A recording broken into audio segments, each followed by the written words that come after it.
Okay, we're going to take a look at the true or false part of your study guide. Number one, because an account form has columns for the debit and credit balance of an account, it is often referred to as balance ruled accounting form.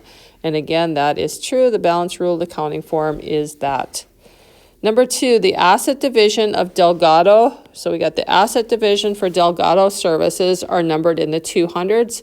It is false because this should be in the 100s. Number three, the cash account for Delgado Web Service is the first asset account, and therefore it is numbered 110. So asset of cash, the first one is 110. Number four, the third division of Delgado Web Service chart of accounts is the owner's equity division, and that also is true. Okay, so the owner's equity is the 300s division because it is the third division that we have. Number five, the first digit of the account number for the accounts of the owner's equity division is 4. And we just talked about it in the previous question. Owner's equity are the 300s. And that's why that is false. This should be 3. 6, the last 2 digits. Okay, so we got the last 2 digits in a 3-digit accounting number indicate the general ledger division for the account. When we talk about division, that is the same as our classification. Okay, so when we talk about divisions, we're talking about the first number of the 3 digits. So the last 3 digits, say that we had account number 130, they are talking about the last 2 digits. That would mean that it's the third account within the division, not the division itself. Okay, so the last 2 digits in a 3-digit account number indicate the location within the division.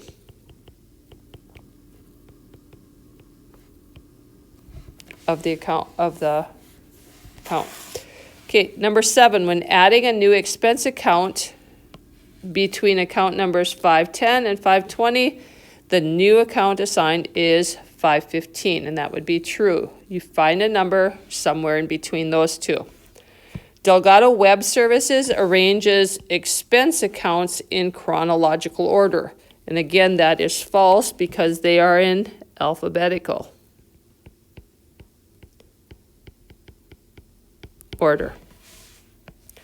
The 2 steps for opening an account are writing the account title and recording the balance. Remember, when we open an account, we don't record the balance, but we write the account number.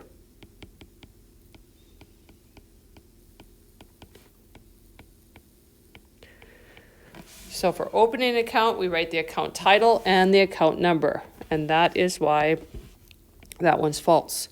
Separate amounts in a special amount column are not posted individually. So we talk about the separate amounts in special amount columns. So if we look at an example of that, it is talking about this. So here are our special amount columns right here. They're talking about these separate amounts. And so that is why it's true, because those are not posted separately. Okay, and so that's why that one is true.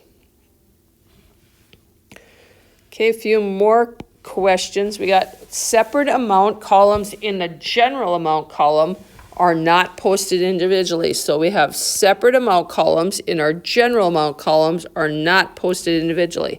And this is false. And again, what they're talking about is when we go back in here, get rid of that. They're talking about these separate amounts in our general column. So these amounts are posted individually. So that's why it makes that question false.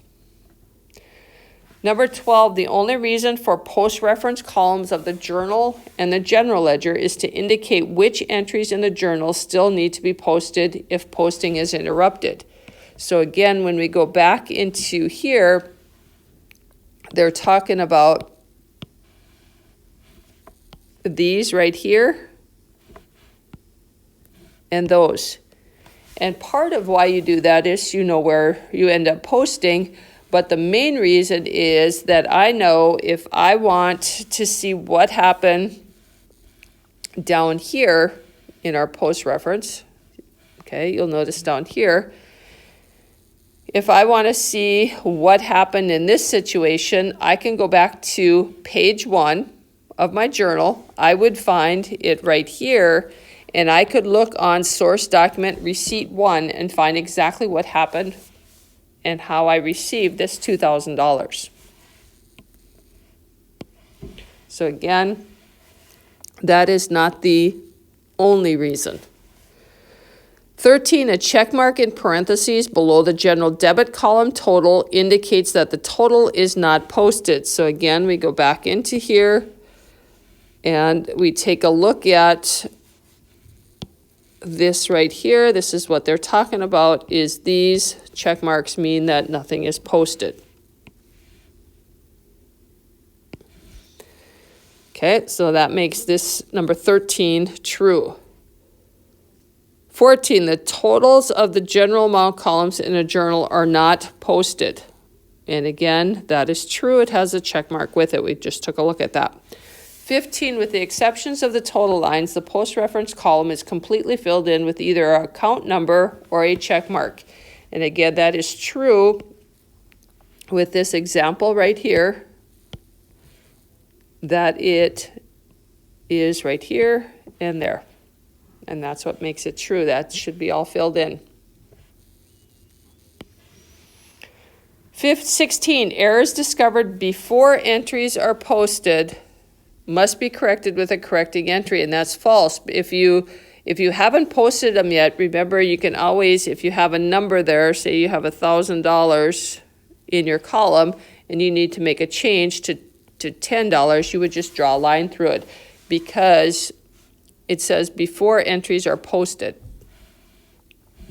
17, if an error requires a correcting entry, a memorandum is prepared as a source document describing the correction to be made.